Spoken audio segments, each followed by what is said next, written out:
आपण पाहताय the Vidarbha news, विदर्भाचा बुलंद आवाज।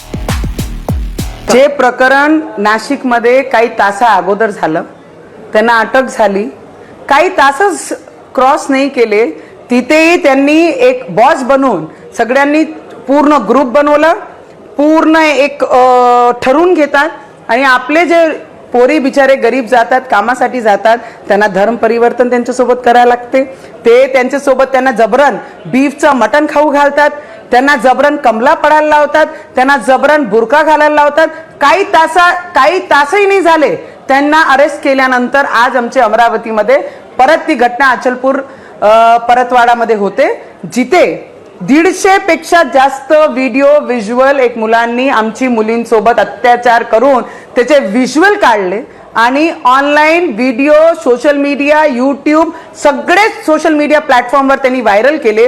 मला एक प्रश्न विचारायचा आहे, जेवढेही सेक्युलरिझमवादी पॉलिटिशियन लोक आहे ना, त्यांना माझा प्रश्न आहे, सेक्युलरिझम म्हणजे काय आहे?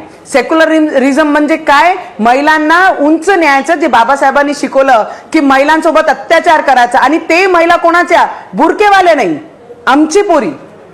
बुरकेवाल्यांचा एकही व्हिडिओ त्या 150 व्हिडिओ मध्ये नाही आहे, एकही महिला त्यांची नाही आहे। महिला कोणाची आहे? आमच्या। लव जिहाद हे करतात, हे त्यांना जबरन कमला वाचायला लावतात, हेच त्यांना नमाज करायला लावतात, हेच त्यांना बुरका घालायला लावते। आमचे मुली आहे त्यांना, त्यांचे मुली एकही त्याच्यामध्ये दिसणार नाही। सगळ्यात दुर्दैवी गोष्ट आहे आमचे या देशामध्ये की ऑपोजिशन पार्टीला हे वाटत नाही की मुली त्यांचे जरी असल्या तर हे आमचे रक्तातले आहे। फक्त नावापुरती आपण जे काम करत आहे, आपली राजनीती पोळ्या शेकण्यासाठी कोणते मुलींचे भविष्यासोबत तुम्ही राजकीय लोक खेळले नाही पाहिजे।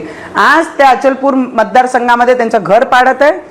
मी इथे सरळ विनंती करीन पोलीसवाल्यांना, तारीखी नको आहे आम्हाला, कोर्टही नको आहे, सरळ एन्काउंटर केला पाहिजे आणि सिटिझनशिप रद्द केली पाहिजे या लोकांची, आणि या देशातून हकालपट्टी केली पाहिजे।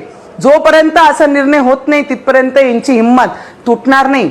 टेररिस्ट पाहत यांचेच नाव, आमच्या मुलींसोबत लव जिहाद करणं म्हणजे यांचेच नाव, आमच्या मुलींचे व्हिडिओ बनवून सोशल मीडियावर टाकणं म्हणजे यांचेच नाव, सगळे प्रकरण हेच करतात।